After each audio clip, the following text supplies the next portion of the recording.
This is the Audi B8 RS4, and it's a car I've been wanting to get on the channel for some time now. It's a fantastic car, but let's be brutally honest. It had a tough time to top its predecessor, which was of course the B7 RS4, one of my favourite Audis ever made. But this car still retained a 4.2 litre naturally aspirated V8, but I just feel as if this lives in the shadow of that iconic B7. So let's find out why. I'm Max Devani and welcome to Driven Plus.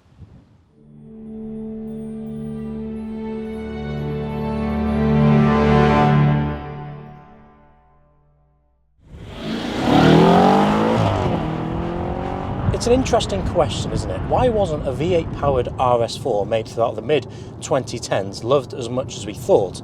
Well, there's a few reasons for that, and the first reason is its transmission. The B7 only came with a manual gearbox, whereas this one only came with a 7-speed dual clutch, which of course is much faster than a manual, but faster doesn't always necessarily mean better. The B7 RS4 is one of the most engaging Audis I've ever driven, so straight away you feel a little bit more disconnected.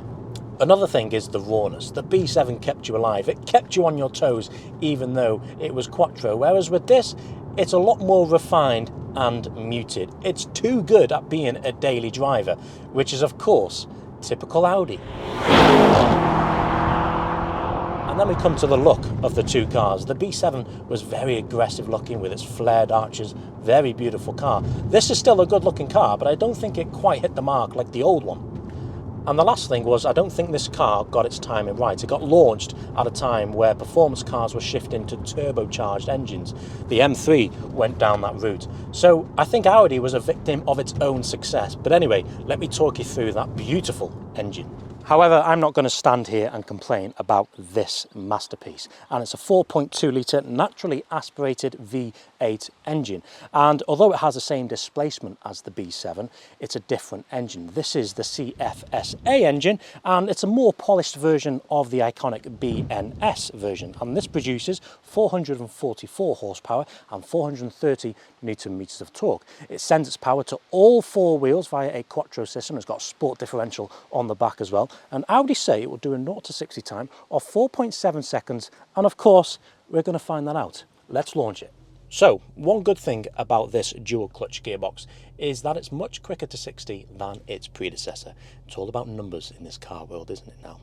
On your screen now are the stats and figures on this car, so pause your screen if you would like to look into them. Now to launch this car, car's to be in dynamic, traction control half off and gearbox in S, and we're good to go.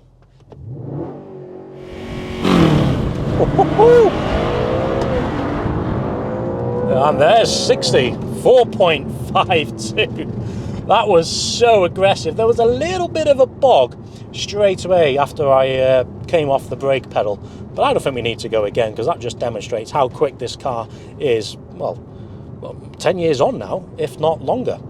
Well, that's what it stacks up against, and let's go back to the review.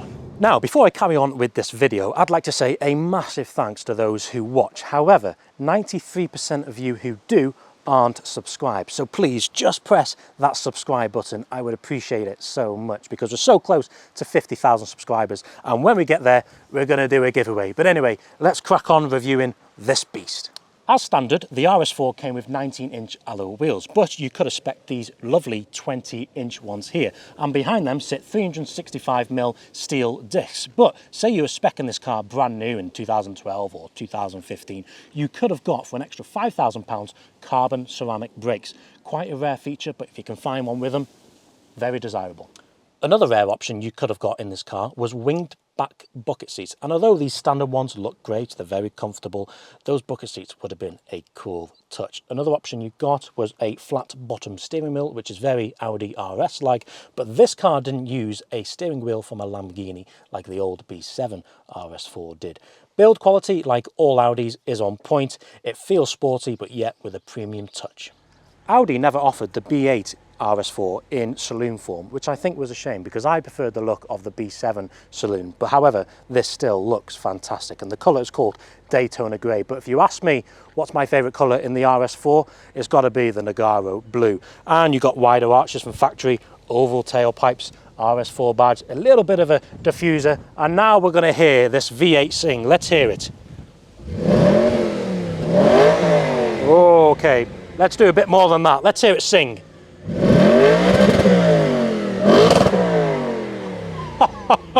That sounds incredible. Let's get back onto the road. So Audi produced this generation RS4 from 2012 to 2015, and it got replaced by the B9 generation, which featured a 2.9 litre twin-turbo V6 engine. During this car's production, you could also buy a coupe version of this car, which is essentially the RS5, which featured the same engine. And I'm going to get a video on the B8.5 RS5 in coming months, so keep an eye out for that.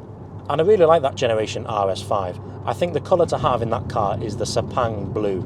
That car has aged incredibly well, and I think this has as well. I think we'll look back in 20-30 years time at this generation Audis produced in the mid-2010s as peak Audi for me. So the main question is, regardless of its predecessors and successors, what does this thing actually drive like? And let's review it for what it actually is. And we're going to start by planting our right foot to the floor. Unleash V8 power, and as you can hear, it sings. That noise is absolutely incredible. What a car this is, and what an engine. And because it's naturally aspirated, you've got obviously, it's instantaneous in the way it responds. Beautiful gearbox as well. Yes, you haven't got that manual from a B7, but because it's a dual clutch, it bangs into gears. It's so responsive. And the suspension and power delivery, because this is a proper quattro, not a Haldex system, it sends 60% of the power to the rear and 40% to the front. And because we have a sport differential in the back, it's good in the corners too. We've got some bends coming up here as well. And if you have any traction issues, it can send 85% of the torque to the rear wheels, meaning it's rear bias, and that's what we like. And when you put it through some bends, it doesn't feel like a 1.8 ton car at all. It feels light on the feet. Those downshifts are beautiful from that dual clutch transmission. And I have to admit, this gearbox is a lot more responsive than I thought it'd be. Just listen to that. So in first gear, let's go to second. Straight away, there's no delay when you press the paddles. Beautiful car this. It's a lot more engaging than I thought it'd be. And then we come to the steering feel. The B8 RS4 was the first RS4 to ditch the hydraulic system you used to get in the B7. So straight away, you're not going to feel as connected like the previous generation. So this has an electric system. But when you put the car in dynamic mode, the steering sharpens up, it becomes more precise, a lot more agile, and the engine frees up as well. So, I just can't get over those downshifts. They sound so good. But the good thing is, when you put this car in dynamic mode, you can make full use of that 8,300 RPM redline. Oh, and this car sings when you put it in dynamic. It puts me on edge, this car, and I like it a lot. So, what's my thoughts on the B8 RS4? Do I think it's underrated, overrated, or rightly rated? Well, before I drove this car today, I was thinking it's probably rightly rated because it's got a lovely V8 engine, it looks cool, but it's not going to be as good as the B7 RS4. It's not going to be that iconic RS4 with a V8 engine.